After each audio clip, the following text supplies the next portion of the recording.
It's definitely double duty, it's double shitty. All right, so today we're doing July Raves and Rejects. This month was a busy month. I was gone for like half of it, moved apartments. I've been documenting the moving process in moving vlogs, so I have 3 of them up now. I'm gonna be having a 4th coming soon. Actually, the 4th might be up by the time you guys are seeing this video, but when I'm filming this, I'm pretty much all moved in, so I'm gonna be having a whole apartment tour coming, beauty room tour coming, all of the good stuff. So this month, I don't have a whole lot of things I liked. I have a lot of things I don't like. I don't like just throwing in stuff to throw it in. If I don't have a whole lot of products, I don't have a whole lot of products. So let's get into them. I'm gonna leave my Raves and Rejects playlist down below so you can see last month's videos and all of the other months ever. I found a solution to the door handle showing. Raised my chair. Genius. This one is definitely like the standout makeup item of the month for me. This is the Kevyn Aucoin Celestial Bronzing Veil in Tropical Nights. It's like this ombre kind of thing. This lightest shade right here is perfection for contour. If you have fair skin, holy shit seas, this is amazing. Since I was on vacation and I was self-tanning and stuff this month, this was perfect because I could just bring this, and depending on what my skin tone was, I could go in with any of these shades. This deeper brown shade right here is a nice bronzer where it's not too orangey, not too warm. It still looks like a nice deep kind of brown. The formula of this is beautiful. It's pigmented but not overly pigmented. It blends out easily. It does have a little bit of a sheen to it. I don't want to say it's like shimmery, but it definitely has a little bit of a sheen to it. You can see it in the pan even. But I picked this up just kind of on a whim in Sephora when I was in New York, and this to me is worth every penny. I freaking love this thing. This thing is like my new go-to dry shampoo. This is the IGK Jet Lag Invisible Dry Shampoo. They need to make a candle and a perfume and everything else out of this. Oh my god, it smells so freaking good. I literally could just sit here and sniff this for an hour. I'm wearing this in my hair right now. It doesn't give that white cast. Let's do a little spray. You can use it as like a texturizing spray as well. It gives me volume. Like, look at that. My hair is so thick and heavy that it doesn't hold a tease, so this just helps to give me some texture and volume. You can also use it on like the ends of your hair. Oh, I just missed my hair. For some texture in there. This I really like using on like 2nd, 3rd, 4th day hair. If it's been a week and I'm on day number 5, I'll use something that takes away the oil a little bit more than this one. This one I just really like for like styling, and it does help with the oil, but this is awesome. I think, is IGK in Sephora now? I think it is. They have the best packaging too. All of their products are just beautiful. So the face wash I've been using the last 3 months, pretty much every single day at night, has been the Elba Acne Dote Maximum Strength Face and Body Scrub. I got this because I was in the depths of Amazon looking up acne products, what's new, and I came across this face wash. This had really good reviews. It has 2% salicylic acid. My skin responds a lot better to salicylic acid than benzoyl peroxide, and it says that it has willow bark extract, no parabens or synthetic fragrances or anything like that. I feel like I noticed a difference in my skin when I stopped using this. I was gone for a couple weeks and I didn't have this face wash with me. I definitely noticed my skin breaking out more, and when I started using it when I got back home, it got kind of like under control again. I'm not sure if my shadow and schmooze is going to be going up before this, but I was going to talk about Accutane in that video. I feel like I've been talking about this for the last few months, but I actually am going to start Accutane in September, so I'm going to be documenting the whole process and everything. Oh yeah, I don't really want to get into it right now. I just made that executive decision. I'll tell you guys more about Accutane and the timing and everything in the shadow and schmooze. But anyways, in the meantime, I'm using this face wash. This next product is one of those cult favorite items that I've just never wanted to try out. I don't know why. But I picked this up when I was in New York because I ran out of my Physicians Formula Eye Booster and we were in Sephora. So I wanted to give this a go. Kat Von D Tattoo Liner in Trooper Black. Waterproof liquid eyeliner. And since that trip, I don't want to say I like this one more than my Physicians Formula. At this point, I think they're pretty much equal, but since then, I've been reaching for this liner. It stays on my eyes. It's super easy to get a fine point with your wing. I think I tried this out as like a Sephora sample, I want to say like a year ago, and I was not impressed by it, and I think I used it that one time or a couple times and just kind of stopped using it. I don't know if that one was just like dried out or what, but this one I've been really liking. This guy was a pleasant surprise. Did a video testing out Amazon makeup brushes,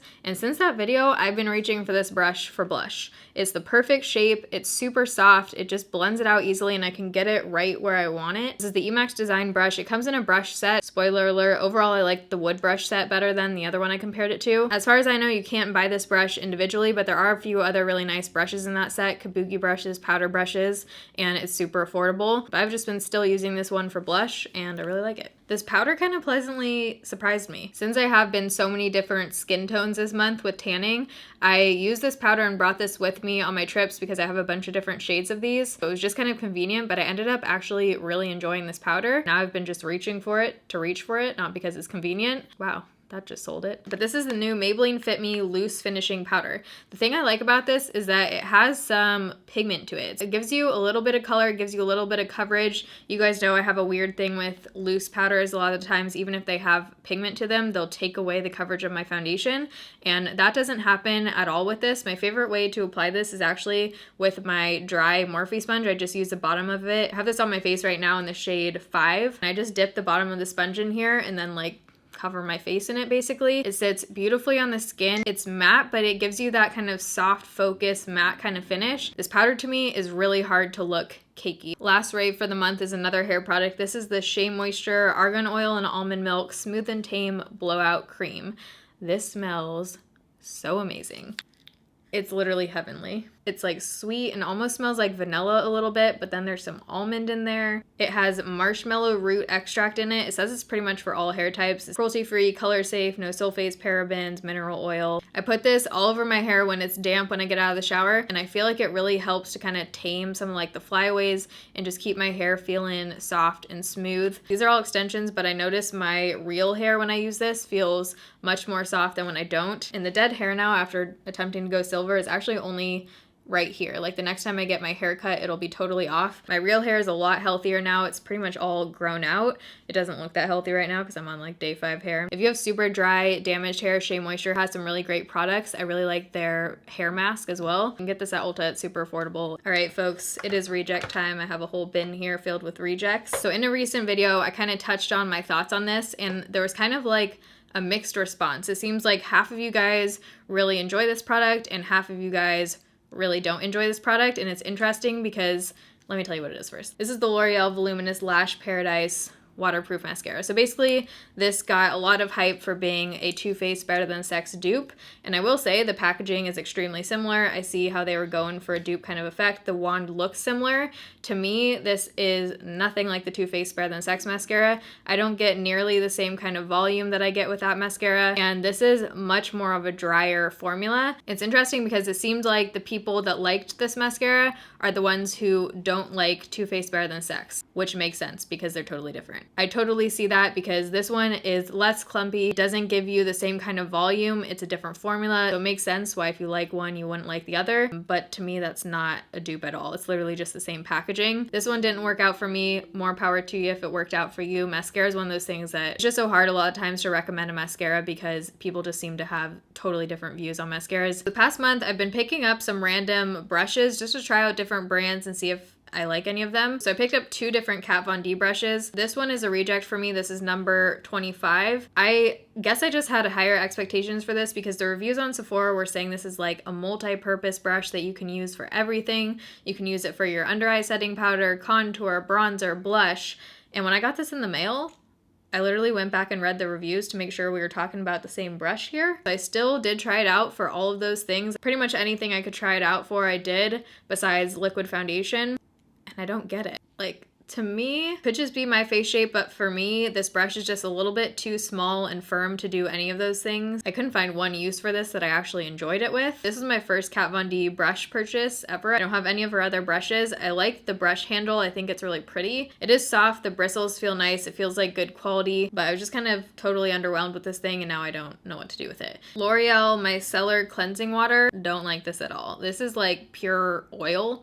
It feels like an oil makeup remover. I use this all over my face. I used it to take off my eye makeup, and it did take off the eye makeup, but it just leaves this oily film all over your eyes. It's not like a typical micellar water. Micellar waters are usually very lightweight feeling. They literally feel like a water, but they take off your makeup. Typically, they don't leave you with any kind of film. It actually feels really nice. I've been really liking the Garnier one, but this I'm just going to use to like take swatches off my arm and stuff just to not waste it and use it up, but I would not use this on my face. Really don't like the film that it leaves at all. This eyeliner is a total fail for me. This is the NYX Très Jolie gel pencil liner in brown. Definitely used this in a past video before. I think a Shadow and Schmooze like a while ago, and this just doesn't freaking come out. It's horrible on the waterline, even not on the waterline, like just trying to put it on your lower lash line. There's not a whole lot of color payoff to it. It's just kind of like a shitty brown liner. This next reject I feel like was actually one of the most hyped up drugstore products this month. This is the Maybelline Master Chrome Metallic Highlighter in 100. I've heard complete rave reviews of this highlighter. I understand I'm not someone who likes that glitter, boom,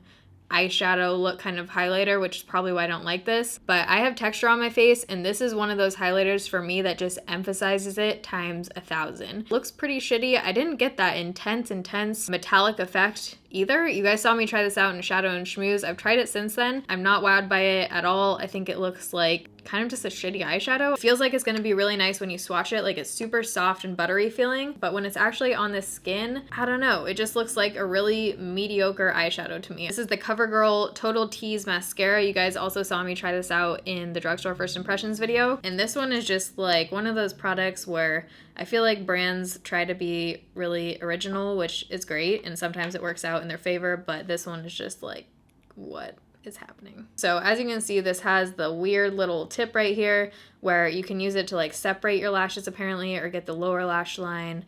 It just didn't work well for either of those things, and it gives you like a really natural lash, almost to the point where it's like not worth wearing mascara. I'm just pretty underwhelmed by this, but I like the packaging. So this is another product that I picked up at the Sephora when I was in New York, and it looked totally different in the Sephora lighting. So this is the Surratt La Rosée d'Azur. This is a blush. This thing was not cheap. I think this is around like 30 bucks. This is a newer brand carried in Sephora, so I wanted to give it a go. It looked like a really nice cool toned brown shade that I was going to use as like a contour. That was the plan. When I stepped outside of the Sephora and got back to the hotel, it didn't look quite the same. It definitely has more of like a rose warm tone to it. The shade is fine, the blush is fine, but for the price point, I was just kind of shocked by this packaging. When I took it out of the box, this is like kind of ridiculous for the price point. You get a little plastic thing that holds in the actual blush. I don't know if they were going for like the minimalistic sleek look here, but even if the actual packaging, this plastic is so friggin' cheap, I feel like if you drop this, it would just crack. And it just reminds me of like kids makeup or something. There's something about the packaging that's like a huge turn off to me. I'll probably be returning this for that reason, because the actual shade I'm not that wowed by. The actual formula is fine, but I'm not completely wowed by it, and the packaging is just a no. And then my last reject for the month, yeah, dang, I had a shit ton of rejects. You guys saw recently in my Ulta One brand tutorial, this is the Ulta Double Duty Primer and Foundation. Ew. It's like the one word I have to describe this. It's definitely double duty, it's double shitty. It's supposed to be medium to full coverage, combines silicone and soft focus complex. There is nothing about this foundation that is soft focus. This looks so heavy, so cakey. Looks like you have like 5 layers of foundation and 5 layers of powder on. Like I always say, foundations work differently for different people, so I'm sure some of you love this. For my skin, this one just really didn't work out. All right. That's everything. By the way, on my face right now, I'm wearing the Pure Trendsetter lashes. My eyeshadows are all the Jaclyn Hill Morphe palette. And then my lips are Ofra. I'll have it down below in the description box. It's in my car right now. So I hope you guys enjoyed this video and found it helpful. Let me know your favorite products and least favorite products of the month down below. If you enjoy Raves and Rejects, don't forget to give this video a thumbs up. It helps me out. Love you guys. Thanks for watching. See you in my next video. Bye.